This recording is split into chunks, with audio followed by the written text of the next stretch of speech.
the problem. I need to connect to the power source so this doesn't spontaneously turn off. Yeah, don't do that. All right. All right. Well, for those of you who need were kind enough to send us some topics, we are going to go over a couple of things that we've learned as we play. And the idea is that there's no manual for D&D in the sense that there's no manual for how to deal with people, which is when you're DMing, when you're playing, what you're doing. You're actually dealing with people's expectations, with their actions and otherwise, but you're dealing with them in a fantasy setting, but you're also dealing with a person who is being that person, who's being that character. And like they say, no amount of planning will help you understand people until you deal with them directly, until you actually talk to people, until you listen to them. That's very important. So one of the things that came up, and I am very happy to do is, what were moments that stand out while DMing? They're like, oh, well, I didn't know this before, but now that this happened, I know this now. And for me, it's a lot of, I didn't know this mattered until now. And oh, I thought this mattered more until I saw that it really doesn't. Those are the big ones for me. And a really big one is the amount of detail that you put into a location does not matter. Because the really details will come up as you play, regardless of what you think they are. And that is one that is hard to let go, but until you are actually in that situation, you don't really learn it. At least that's one. I agreed. If you say you enter into a dusty old barn, that's it. Stop talking. And now your players are going to go, well, is there any farm equipment? Is there a ladder? Is there a second floor? Is there hay bales? Are there shadows? Blah, blah, blah, blah, blah. The players are going to literally ask you to say yes to the details that they want. Just say yes and be done with it. Unless there's, for whatever reason, there is a good reason why there's a no. Like, hey, is there a rope hanging down that I can immediately climb up? Like, no. Well, sure, but but when you look up looking for that rope, you see a ledge where if you have a grappling hook, you can get it up. Right. But I mean, if they don't consider, when they ask you about the rope, one of the things they just asked you, they didn't just ask about the rope. Rope doesn't exist in a vacuum. If you jump ahead a step and try and figure why they're asking about the rope, or at least what it's attached to. Like, if they're asking about a rope, they are at least considering the presence of a second floor, even if they don't care to go to it. So like, they might ask you if there's a rope to the upper level, not because they care to go to the second level, but because they used the rope in the previous dungeon and it's all gone now and they want more rope. But that doesn't matter. Player intent here doesn't matter. That they asked you that there's a rope lets you know that they considered up as a concept. Correct. So now you get to interact with that, and you're only interacting because they care, like, because they asked. If nobody cared that there was a second floor in that barn, and you brought it up and you explained it for even 10 seconds, those 10 seconds went to waste. Nobody cared. Yeah, most of the time. And here's the thing. When you're a DM, you generally, I'm going to say DM just because I do Dungeons and Dragons more than anything else, but please understand that this could be applied for any role-playing game. But when you are preparing, you generally think that everything that matters to you is going to come into play. And that's another thing.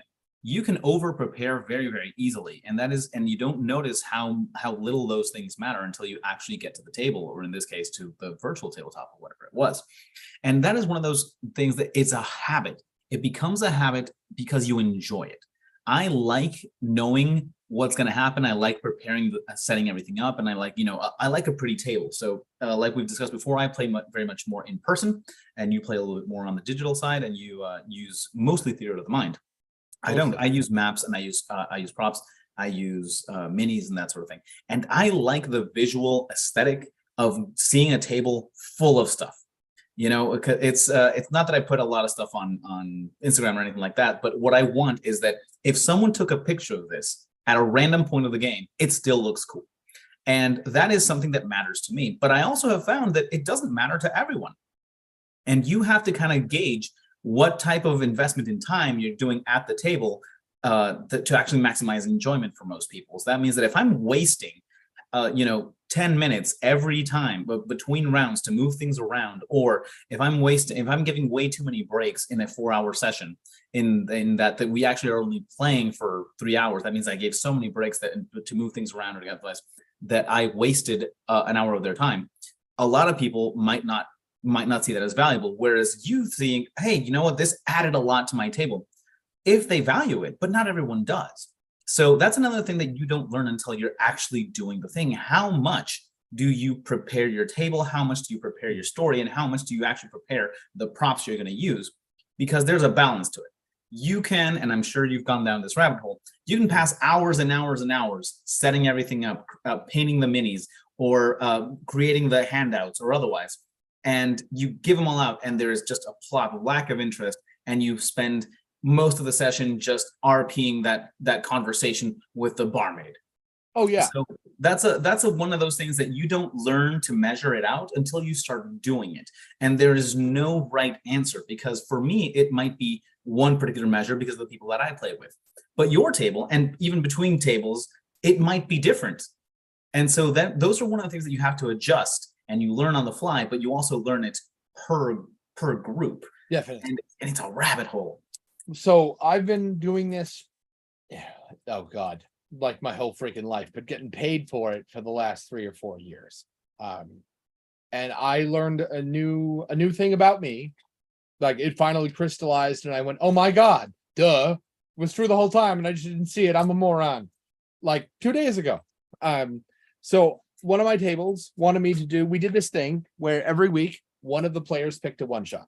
We just did that one and one shot system. Like, we kept changing systems. Grant Howitt is a writer. His stuff's on Itch and maybe other places. I really don't remember. And he does one-page systems. They played Ravens, Who Stole the Crown Jewels. Honey Heist is a popular thing that he does. You all play bears when you're going to HoneyCon. It's a good time. It's hilarious and stupid and super fun. Anyway, we played Orc Ball. Everybody plays an orc who is trying to essentially, it's football, but with magic and violence. So football. Anyway. You said magic and pylons or magic and pylons? There were pylons too, but I said violence. Oh, okay. Because it could have been. I wasn't sure. Come to think of it, there were 4 pylons with orcish mages on top raining down lightning. It could be. And doing acid. Right. It was absolutely bonkers. It was a great time. Anyway, during that period when we wrapped it up, the idea was that when every player got a turn, and they gave me a turn, that was really sweet. They didn't have to do that. After that, we transitioned into a different system that isn't made by wizards. But due to some glitchiness, there was one more kind of one shot at the end. And they had, that time we did 5e, and they handed me a one shot, just a quick little, it's like 6 pages. And the whole concept is that you help this woman find her missing friend. And you like, she has discovered a house cat. Like, here, help me find somebody for this cat. And it's like 7 pages. And I could not digest it to save my ass. I spent the last 2 years running Dungeon the Mad Mage right out of the book for another table. And I have found over that time that I actually perform less well. I stammer more, I glitch more, I go damn more when I have prep in front of me. Like, if I didn't prep it, which is this thing. Yeah, it was wild for me to just finally crystallize that in my brain. I don't do well with books made by other people.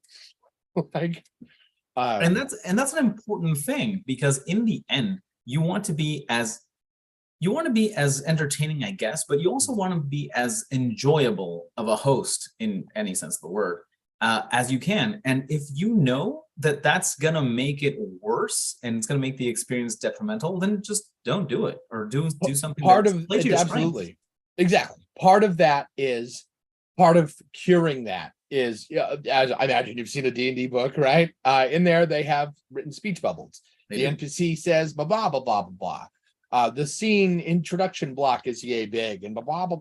Just throw that shit out, or rather rewrite it yourself like you would say it, like with words you use. If you never use the word erudite and that block of text has the word erudite in it, change it out for a synonym or rewrite it in a way that you would, because now it'll sound so much more organic when you say it. Like, absolutely. And you know what, you're actually touching on something that we were asked to talk about, which is what happens, when you have a system that you want to try, whether it Yeah. be D&D or any other system. And you have the rules, but you don't have any story to play. Is in the and there's a couple of systems, especially if you go on to the DM's Guilds or go on to Drive Through RPG. Otherwise, there's a lot of really neat, easy systems. There's a lot of ones that are really crunchy otherwise, but they are just the rules, and there's no context for how to create a story. And the funny thing that you touch on is that you're saying that, well, pre-made stories aren't for everyone. And you're absolutely right. I believe that some people do very, very poorly as hosting pre-made stories, hosting one-shots, or hosting whole campaigns that are lifted from a source book. And there are those who excel at it. There are people who are, you know what, they're just exactly the type of DM that those things were written for. I do find that those are rare, but normally everyone's in between. And the solution that I have found, and I do believe that this is something that we've talked on before, is to know what you want to happen in the world or what is expected to happen in the world if the players do nothing. And so that could be anything. That could be a story that you like, which is what I'm doing right now, or it could be a pre-made module. But instead of reading it verbatim, read the whole module, or read at least, if not the front and the back, and skip the middle, so that you know what the story is about. And generally at the back of the modules, you'll see the motivations, and you'll see what the characters are and what they want, and not just the story. And then that'll give you enough so that you, with your own words, can describe what's happening as the players go by.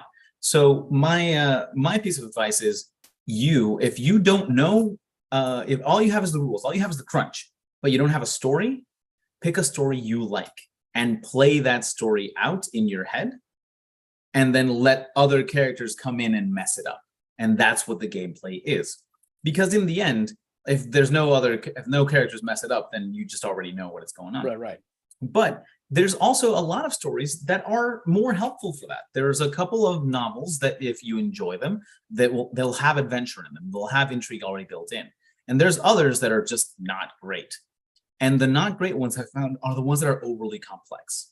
So, for example, I don't know if you've read or watched the series Game of Thrones, but I read the first book years ago. Not a problem. If you really like that story, the heartbreaker here is that story is very hard to run as a D&D game.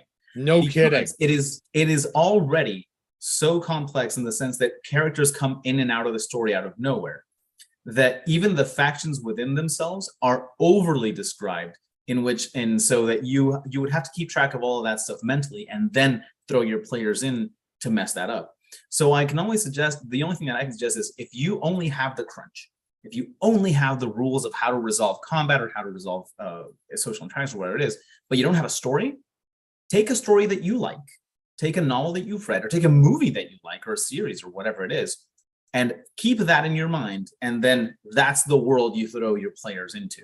And then you just use the rules to adjudicate how to resolve their interactions. But as far as the story goes, the story is altered by their actions, and so it might have a different ending. But as long as you know that story well, you know which NPC wants what, then you're good to go. And that's one of the big advantages of trying new systems, because you can play the same story with a different mechanical system, as long as the story is still coherent. And that's the piece of advice that I would give. Find the stories that you love. I think in the specific case of Game of Thrones, give me a second while I yank a book off the shelf here. Surprise to people who didn't know I had a bookshelf. The other day I had a player, I just held up like the 8th book in 10 minutes, and he went, "Do you just have the cartoon space?" I went, "What?" He goes, "You know, the thing where you put your hand behind your back?" I went, "No, I have a bookshelf." So the XDM book, which I feel like a shill for, it's just freaking magical, has this in the back of it. Most people are familiar with the concept of the Campbellian monomyth, I think. Star Wars, the hero's journey. Sure. Right, exactly. Right. Star Wars is a great example. The Lord of the Rings is probably my favorite example, because the Lord of the Rings has the end, and lots of people skip over the end, and you shouldn't do that. The cycle isn't complete without the end. It's a circle that only goes 80%. When Frodo and Sam come home, and Frodo he fidgets. He's not the same anymore. Like, here's Frodo and Sam going, yeah, we went to Isengard and we did this and we did that and we fought for our lives and blah, blah, blah, blah, blah. And all the other hobbits are just going, sure. Like, they don't care. They don't understand.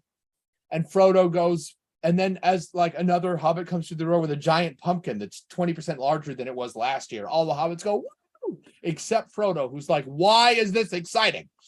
I'm like, it's not. This is boring and stupid. Didn't you hear me? We fought a dragon, right?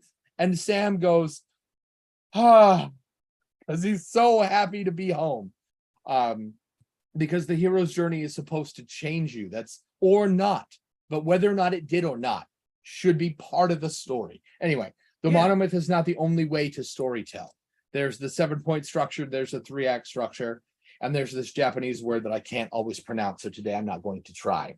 And the XDM book, unlike the second edition, unlike the original edition, spends a lot of time talking about different story structures and how you could actually use Star Wars as an example, how you could tell the exact same story with like 6 or 7 different narrative setups and end up with a story that is the same but feels different.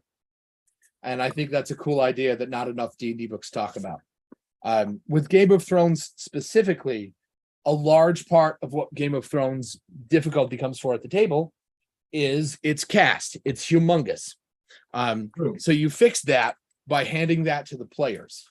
If your players want to have a big Game of Thrones cast, you say, okay, there are only 4 of you. We can't do a Game of Thrones cast unless you all play more than one character.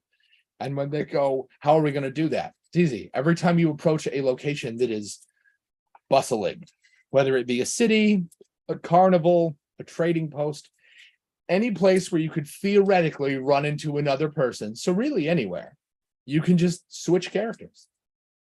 And since the character is more important to them than it is to you, they'll do all the work. They won't even think it's work. They'll just do it because they want to. We might be talking about different things. So what I meant that the difficulty that I have with, because I did have one player that's like, hey, would you run like I want to just play in Game of Thrones. And just in the setting? Yeah, for sure.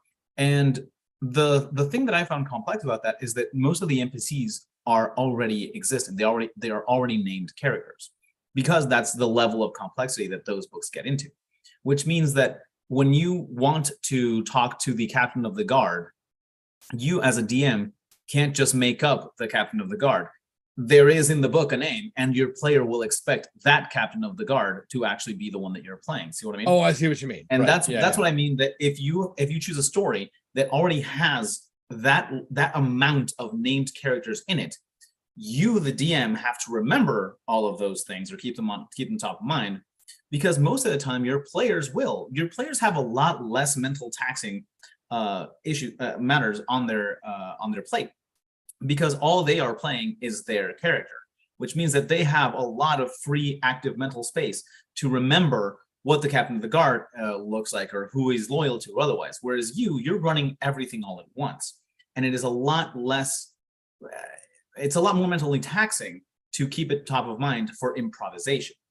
Now, I do have a tool that helps me around, and let me just pull it up. So I also have a bookshelf, but in my case, you can actually see it. Give me 1 second. And I'll show you one of my tools that I actually enjoy very, very much, which is this. So I have made for myself a booklet of NPCs. And I, of course, designed these myself for myself, either way. But they are blank. There is a picture. There is a space for a name, the general information, quick stats. Not everything has to be built in, but if I have to roll dice. And I took this from Vampire, it simply tells me what their goals are, who they're related, what their relationships are, the name of that person, and how they're related. This is the captain of the guard, so that means that he knows these people, these doing the corner otherwise. And that's it. And so whenever my players make up an NPC, like, oh, we need to talk to the captain of the guard is a good example. All right, cool. And then I'll just flip through these really quick. Like, which one of these looks like a captain of a guard? I'm going to say probably this one here. And then we do the social interaction. They talk to the captain of the guard. And as we're talking to him, I'm filling this out. Like, oh, he said this. And then I had to improvise. Oh, yeah, I can get you in touch with, commander this, or I can get you in touch with this person at the court. And then I just write that down. Oh, okay, that means that he knows that person who is the other commander or whatever it is. And this is their relationship. And then I put this into my notes So literally what I made for myself is a template of NPCs that don't exist yet. And I fill it out as we play so that in the future I can refer to it. The difference being that if you're playing Game of Thrones, these are already filled out. Right, right. And that is a problem because you don't always know all of the lore of someone else's world. Right, Whereas it's easier to remember the lore if you're creating it at the table with your players and with a limited number of named NPCs that kind of come with the story, which is why I was saying that if you only have the crunchy, you have to resolve the matter, but you don't have the story, you don't have anything else, take a story that you like, know the big players and the named characters of that story, and allow the game to tell, like the interplay to create all the other ones. Don't pick a story that has a lot of lore and named NPCs already in it, but do pick a story that you enjoy. Right. So this is a great moment to advocate for very thinly written stories that are considered poor in pop culture, as in like, oh, well, that's just a lightweight kid's story or otherwise like that. Those are the best ones for you to take from, because that means you get to flesh out the rest and you're not completely overwhelmed. I've tried to run games in Faerun and the Forgotten Realms for D&D, and it turns out that my players will end up knowing a lot more niche lore about the little town that we're in. Even though I know a lot more of the lore of the world in general, they know so much about this little town that I'm constantly getting it wrong. And so I'm like, you know what? If you tell me who that NPC is, I will go for it. And that's why I've always advocated for creating your own setting, creating your own thing, but you create it as you play. Do you remember the time you and everybody else and Anna got together to do that whole court case thing where she was the god of law? Oh yeah. That whole thing happened because Primus got involved. That happened because that player asked me if that entity he was seeing through the window, through the dirt, was Primus. I did not know who that was. I said yes. And while he was busy going, woo, I looked up who that was. I straight up cheated. If I remember that correctly, he didn't ask who it was. He just said like, oh, that's Primus. And we were like, I guess it is. With that kind of energy, what am I going to say? Well, no, actually, you're wrong. What am I going to? No, I'm not going to be a jerk. Absolutely I said, correct. Right. I said, you bet your sweet Pippi it is. And then I would want to say who that is. Yeah, for sure. Because now I need to fucking know. And I agree entirely. So to solve that like I said, one of the questions, or one of the talking points that we were asked to go on is, well, how do you create story if all you have is the rules, if all you have is the mechanics? And at least my advice is, have a story that you enjoy, that you like, so that you're aware of how it starts, how it progresses, and how it ends, so that then you throw your players into the start of that story, so that you know what the other characters, what their motivations are, what they will do if your players do nothing. So that is how I solve for how to story when all I have is rules. And I know it's a weird way to phrase it, but it is. But I know what you mean. Because I like you, I tried my very best to run the starter module for D&D, the big starter box. Yeah. And that's what I opened with. I had never DM'd before, except a little bit, just one session when I was 14. And so I'm like, all right, this comes with everything. And it was like pulling teeth, because I didn't know what happened. Well, we do this and we want to go to this town. Like, I have no idea what's in that town. I have no idea, because I don't know story. I'm going along as we play on someone else's world. And so, whereas on the other hand, Bobtown, know the world.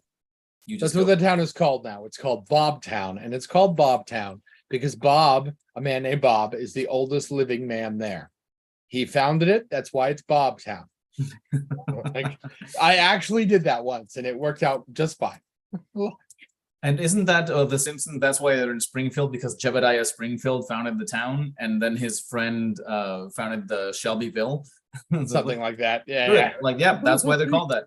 Why is this place called? That's why. Like, nobody, this isn't on our topic list for the day, but nobody should ever beat themselves up because they struggle and name their town East Town or Northville or West Over the Hill or shit like that, because millions of towns across the planet are actually called things like that. And even in fantasy books, that's also true. The Shire? Right. Shire is a type of land.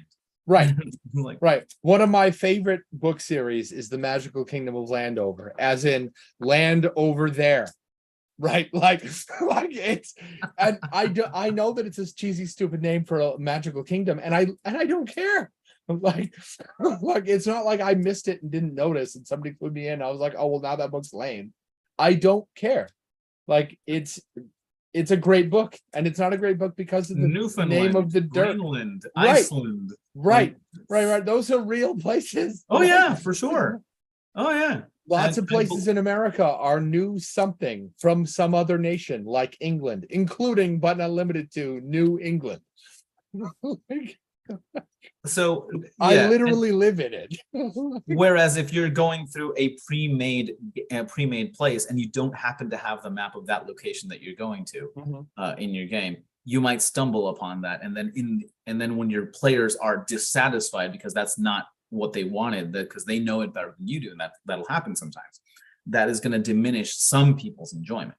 Definitely. Not everyone, by the way. There are some Sure. people who, and you'll notice this when you play. Some people are just here to, drink beer, eat pretzels, and kick ass, and that's fine too. That's absolutely fine. But some people are in it for the lore and the RP, which actually takes us to a very interesting point that we were asked to discuss. How do you balance when you have some players who are very interested in combat and not interested in the lore or the role playing, and then you have other players who are very interested in the lore and the role playing, but are not really enjoying the combat? And this is very much a Dungeons and Dragons problem, by the way. There's a couple of role playing games that have no combat, or that are just over that the combat resolution is the light part, and then the hard part is the RP. So Vampire the Masquerade comes to mind, for example, or those sort of still cult classic and still heavily played games. But very much a Dungeons and Dragons problem is combat is just a big deal. It's just a big part of it, and not everyone's enjoying it. And how to balance, how to give the players what they'll enjoy. One wants a lot of combat, one wants a lot of RP. How do we session that together? And that's a tough cookie to crack. So for me, in specifically in D&D, if we assume that we're not going to adopt a different system to meet that preference, instead we're just going to use D&D, saying, Sure. Encourage party split. There you go. That's it.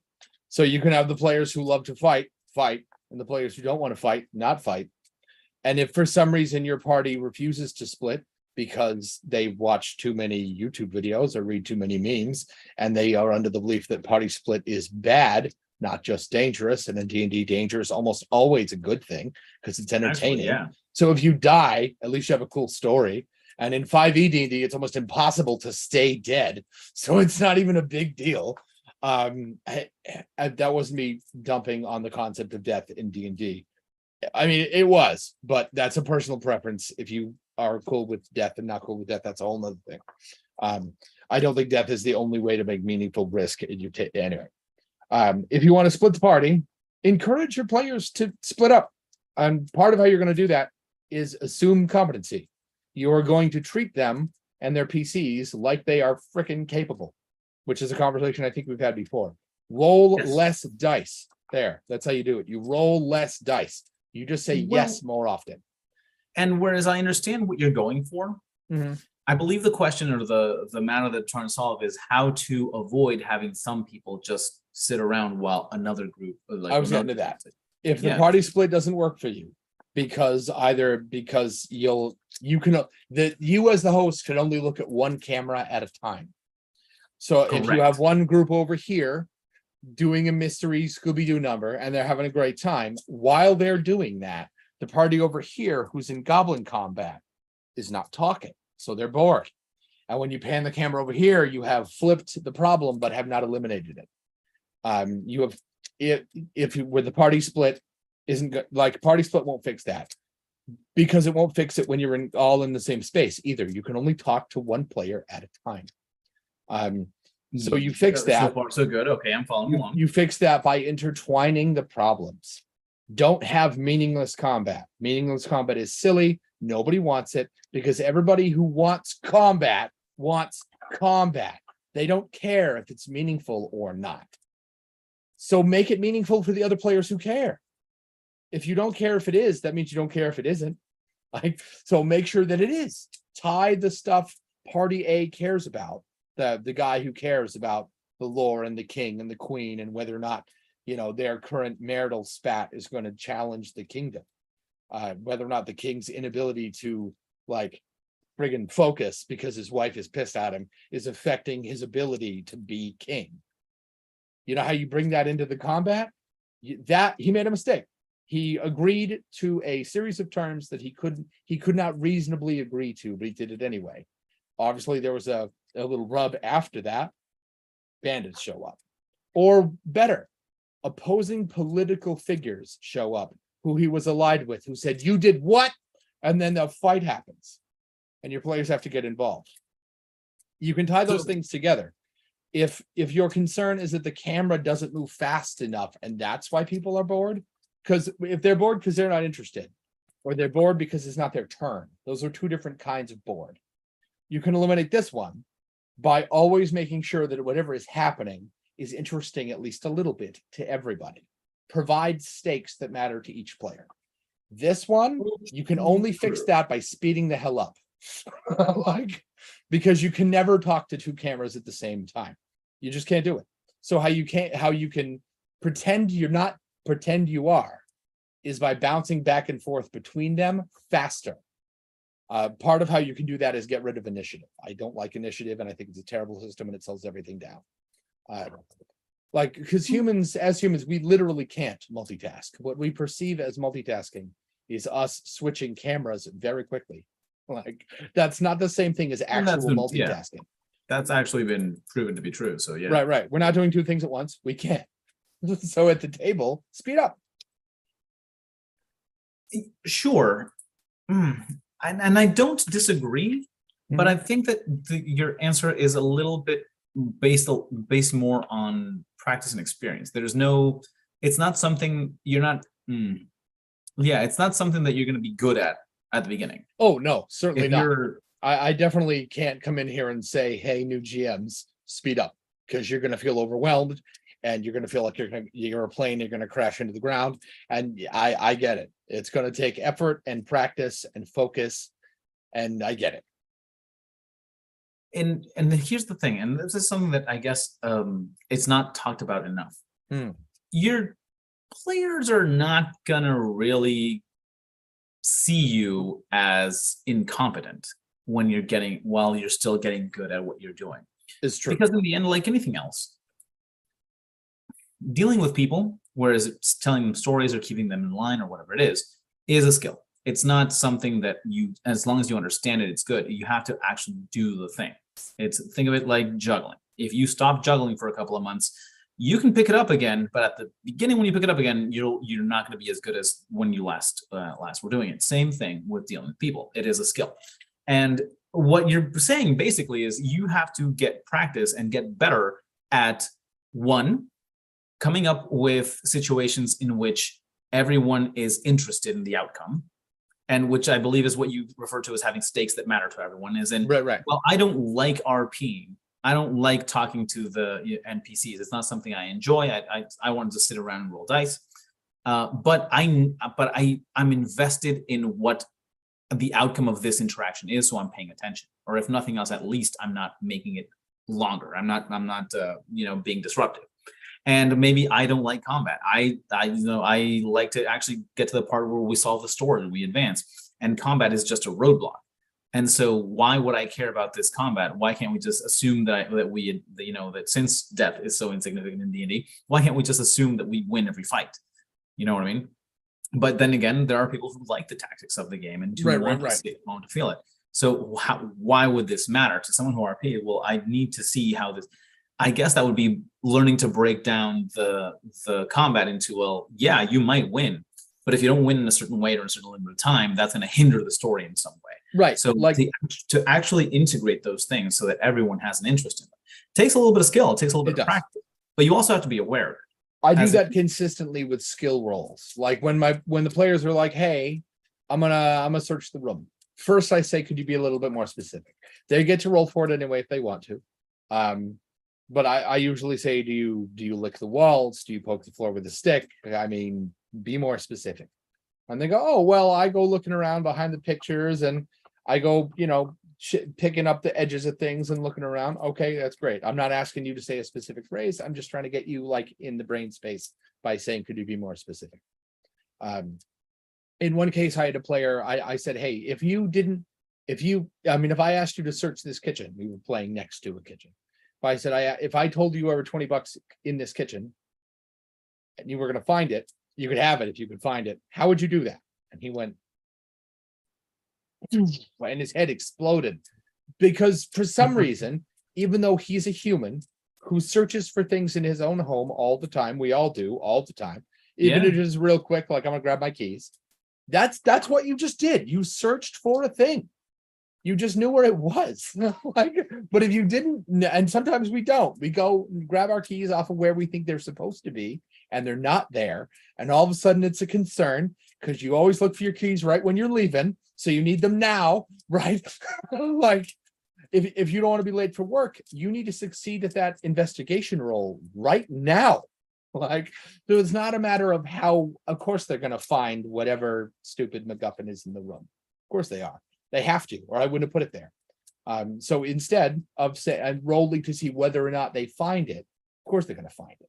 They have eyes, they work. The question is, how fast are they going to find it? That's what the roll's for. That allows you to put agency, and you can do that with literally anything. Kill the goblin in 4 rounds or less. Defuse the bomb in 2 rounds or less. Find the keys in 6 rounds or less. Stuff like that. You can even put that timer on the table. I usually do. Whenever they enter a building, I say, and there's a problem, I go roll a d4. And everybody goes, oh boy, because that timer is how many rounds they have to solve this problem. Sure, absolutely. So now and maybe it's just me that I like practical solutions to things, but I feel that we're kind of dancing around the subject that there's no solution, just get better at DMing, and that would solve the problem. And we might need to chew on that one for a little bit, because I'm on top of mind. I don't think I have something that will help here. What I can tell you though is, and what has worked a lot for me, is some of my table, they are not super comfortable with the RP portion, and some are very comfortable with it, but none ask for it. But what does happen is that some people stall on it, as in they'll just let the people who like RPing just do that stuff, and then they'll just sit back, and knowing that there's a combat coming up sooner or later. Right. So they're not disruptive. They're actually really good people that I play with. But what I have found is that I've leaned on the rules for social interaction that come in the Dungeon Master's Guide for 5th edition, because that will actually allow you to roll and see results, and there's actually stated difficulties and otherwise. So what I have done is that I found that the people who like combat and who like the actual act of rolling dice, which I believe we all enjoy very much, but who really go for that, they enjoy that the role-playing portion has dice in it. And if you've never seen it before, there's a breakdown in the Dungeon Master's Guide for 5th edition on the rules of social interaction, and there are dice rules to do. But if you haven't seen it, ZV did years ago, he did a particular video breaking that down, in which he puts in some really good examples on how those rules work. But what I have found is some people just like the crunch, and that's what they say, like, I don't like the role playing. They're really not saying that they don't like the role playing, they don't like the story. They might really be engaged with the story. They just don't like how we're resolving the non-combat parts. And so what I have is I've leaned into the rules that let you resolve the non-combat parts with the same mechanics of the combat. And so that everyone, is interested and actually participates in it. And it's given me pretty good results. That's why it's one of the things that I have on my DM board. So I don't use I've shown you before, I don't use a DM screen. I walk around a lot, but so what I have is a little board that I can write on, that also gives me a couple of refreshers on the rules that I don't have top of mind or otherwise, that just right there. And one of them is the difficulties for social interaction table. It's right there. There's no table in the DMG. That table I lifted wholesale from ZB Shaw's video to organize it in a table sense, because otherwise it's just written. But it will give you those sort of things. So I don't have a super practical solution for how to get people who are not into combat. But one of the things is you can use the crunch, the rules that the mechanics that are set for combat in RP portions very, very easily, and they I are in the think Dungeon Master's Guide. if somebody's not into combat, say, I think the hard answer here that we're not saying is if you're not into combat, D&D does not suit your preferences at all. Probably D&D not. is D&D is designed to be a combat engine. I think That's true. ultimately most systems are the same enough that you can adjust around them without too much difficulty. But specifically when it comes to combat and Dungeons and Dragons, those two things are deeply, deeply wound up in each other. And D&D simply Yeah. doesn't have a lot of non-combat options. There are optional tables, like the optional chunk, like in the DMG, but there are whole other systems that simply don't have combat classes or have a mix of both.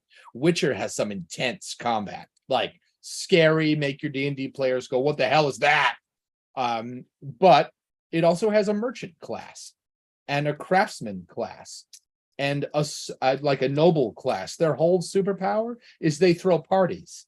Seriously, like that's their unique character. So if you haven't played the Witcher system, everybody has a unique character skill that only they get. It's baked into the class. No one will ever take it from you or have it unless they also have the class you are.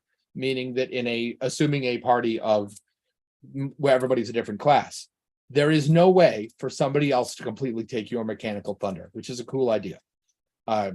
Most of those classes are not combat based. There's only arguably 3 combat focused classes out of a sheet of, I think, 9 or 10.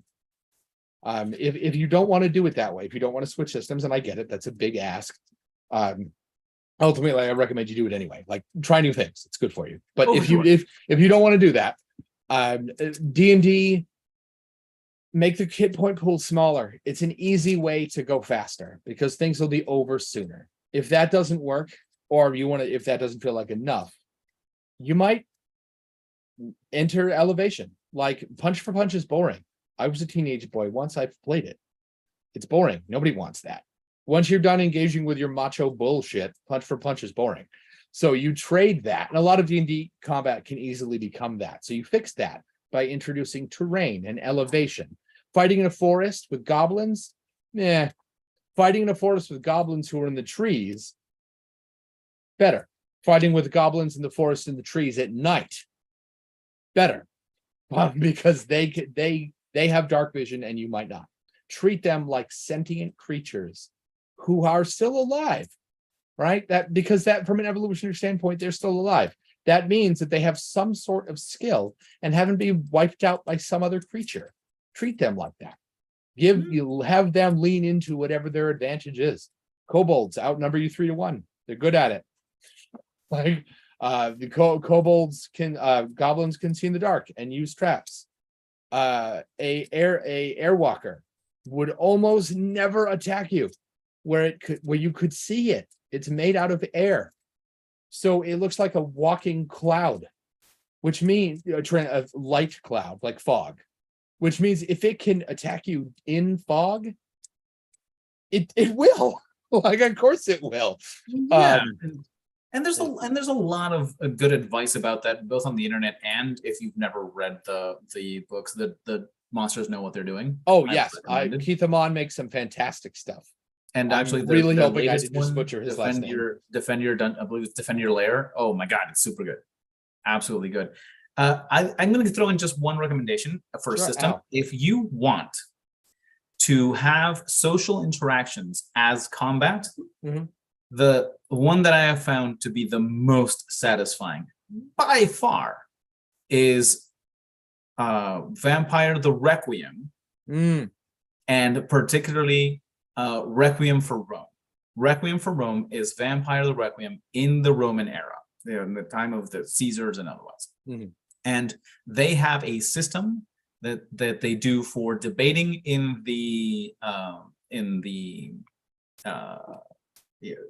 oh my God, I forget the name of these places, but in the Senate, for debating in the Senate, that is roll for roll. Like I do a jest that insults their family, and they counter with a retort about my argument and that sort of thing. And it's literally a mechanical way to go through a discussion and a social interaction in front of the rest of the senators, and it is phenomenally engaging. That is the only time I've ever seen detailed mechanics about how a conversation goes with dice roll. It is really cool. I would recommend it. Yeah. So if you want to explore something like that, if you want social interactions that feel like combat, take a look at Requiem for Rome. It's one of the supplements for Vampire the Requiem, which is not the same as Vampire the Masquerade. It's New World of Darkness. If I was And going it's not that to, popular. right, yeah, I was going to make a suggestion. I made a combat, for people who don't like combat, I was going to make on the other side a suggestion for people who don't. Right, but yours is way better than mine. Let's go with yours. That was really great. Yeah, no, definitely try it out. And Definitely Vampire, something to the try out. system is a big deal. World of Darkness is a great time, and a different time if what you're used to is D&D. Yeah. The thing that always ripples with me, the reason I love World of Darkness mechanically and the world and everything, there's a lot to like, but I don't play it, is twofold. I would if somebody wanted me to, but it's not the book I would reach for. Like me and a bunch of my random friends were getting together, unless it's what they wanted. Sure. One, it is a system that deliberately encourages you not to engage in your power, which is wild to me. Like here you are, a super powered being, and in most cases you will not use it, because if you did, humans would see that, and that's definitely not okay. And then more superpowered beings who are more superpowered than you will show up and hold you accountable. Oh no. And I'm gonna have to counter that a little bit. So okay. This actually just happened to me this weekend. Mhm. There was a now friend of mine. I'm very, very lucky that now his friend. It ran a D&D, paid D&D tables for what he called an escape room DMD. And the reason he called that, and I think it's very thing, is that there was no dice rolls for the puzzles. You actually got handed the puzzles, just like if you were in an escape room and your characters there too. So it was really fun. I was playing a paladin. I didn't cast a single spell, didn't use a single paladin feature. I didn't even use the healing hands on myself or whatever it was. I could have been any class in that game, because all I did was, obviously the solving puzzles is another thing, but all the combat, I did the combat as if I had, so I wasn't super proficient with paladins, by the way. It's not a class that I play a lot. So a lot of their abilities didn't come to mind, but I knew that it was a high strength, low intelligence, good dexterity. And so what ended up happening is that I did all the combat portions with no regard to what my class was. I took the gnome, threw him onto the gargoyle because we were tied together, and flew them as a kite until I pulled them down. None of that has to do with my actual powers. So I have to say that a system like World of Darkness, which encourages you not to use your powers but have them in your back pocket, it stimulates a different part of your problem solving mind. And I don't disagree. It does. Thing. My problem with World of Darkness isn't that I think that is a mechanically poor choice. It's just a different one that I don't like. If I was Spider-Man, I want an excuse to be able to bench press 12 tons, which is how much Spider-Man can lift. I want an excuse. Specific. I want an excuse to dodge bullets. I want an excuse to shower something in webs. I want that excuse to be morally justified too. I'm not looking for a power fantasy. I'm looking to save people. I'm Spider-Man. But I want an excuse I want to be put into a situation in which if I don't use my powers, I won't succeed. Right. Like if you play, in most cases, if you play D&D, it's big on the class. So if you play a wizard, safe to assume that the wizard will get to be a wizard. Also, your players chose that class, like on purpose. Unless you said everybody's playing a wizard. If you said here are 9 classes, pick one. Probably safe to assume that if a player chose the wizard, they made that choice. You didn't hand it to them. They wanted to play a wizard for all the mechanical benefits that come with being a wizard. So if you then tell them deliberately not to be a wizard, it feels weird to me. I don't think it's necessarily bad design, but I think it's weird design. The other one that rubs me the wrong way is you have a humanity score. You are a monster, and eventually you'll lean into it. And it's just not, I don't want that. I don't want that. Like the real world is filled with monsters. I don't want to be one. Sure. But again, that also comes to what type of fantasy you're going for. Agreed. And what you want to explore, which actually, funny thing, it's like you're hitting these on purpose. That kind of leads us into, well, what about RP allows for self-exploration and to know yourself and your own morals? And I believe that that is one system, which, by the way, the first RPG that I played was Dungeons and Dragons 3rd edition, but I played one session. But then after that, the only time I actually played an actual adventure was Vampire the Requiem, which is why I have such fond memories of it, and I still have Really? the The system in my Rescue, head. not Yep. the Masquerade? Really? It was the one that was out at the time. It Okay, was the yeah, one that good was point. easily accessible. You could still find the printed books at the time. Not that I had the money for that, but it was the one that was popular. Well, it was the one that was being published. Not it was never popular, but it was also the one that the only person that I RP'd with that ran games. That's the one he played, and so I leaned into it. I read the books. I read the lore. I knew more about the rules than the DM. Well, then this case, it was the GM at the time, which was great because then when he asked me like, "Hey, how does this work?" Oh, we roll this many dice. That's it. And one of the things that I enjoyed about it is that precisely that there came a point in which you had to manage your humanity as a resource and to know like, all right, how immoral am I willing to be to solve this situation? And whereas for me it was an exercise in my character, one of the things that we talked about in session 0 with that game master who's a great guy. He goes by the nickname Z, just the letter Z, just like you. But that's not actually his name, but that's what he goes by. But he did say that it is inevitable that some portion of you is in your character, even if you're trying to explore a different thing that you're not. Let's say, like, I believe myself to be a exemplar of my beliefs, but I want to play someone else. I want to play someone who doesn't believe what I believe. In the end, there is no complete disassociation between the player and the character. It can never be 100%. And so one of the things that he said to me, and I think was very real, is that whenever you respond quickly, know that I'm going to take my time responding, because if you respond very quickly, that means that you're responding as you, not as your character. So I will take the time to be delicate and be careful about how that interaction goes. Whereas if you take your time and you think about your character and you respond to me, that means that I, as the GM, can respond quickly because I have no risk of doing something that you will find objectionable. It might be your character will find objectionable, and that's fine, but not you personally. So I believe that is one of those things that comes up when you role play. I agree. I think role play is a great way to explore who you are. I also think, much like the earlier trying new things, you don't have to do something as drastic as switch systems to try new things. You just play a character class you've never played before. For sure. If you've never played a morally righteous character, you don't even have to play one. Just design one. Make a paladin or a cleric, because that will get you to think about. But think about them like they're a real person that embody you. You don't. If that makes you feel exposed, and it might, you don't have to show that character to anybody. Just make the thing, because when you make it, you'll have to think about where your lines are. You never have to explore them if you don't want to. They'll just be there on the page. And you know what? One thing I can recommend to whoever asked about self-exploration and exploring your own morals, read the part of the systems that deal with morals. Because sometimes remember that whoever designed the game tried to, as closely as possible in their mechanics, simulate what happens to them. The designers putting their own experiences of what morality means. Right. They literally can't help it. Right. It is impossible. But there are different takes to it. So, for example, and I'm going to have to end on this one because I do have a hard stop. I see that. To get to. But if you are interested in exploring how your morals work, because sometimes it's a tool for introspection, read the madness portion of most games, whether it be Dungeons and Dragons, which is in the DMG, by the way. Call of Cthulhu, great exploration of how the madness, madness mechanic. And I know that I'm harping on this one.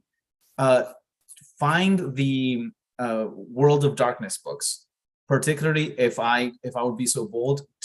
World of Darkness, just World of Darkness, just that one, not Vampire or otherwise, just World of Darkness, and it goes into the morality system, it goes to the humanity system, and it will talk about what makes you gain morality, what makes you lose morality, what sorts of things are not dependent on your morals but on your worldview, and that's what determines them. And it's a very good explanation because it's almost a conversation with the team that designed it, in like, okay, well, if you do this, how do you feel?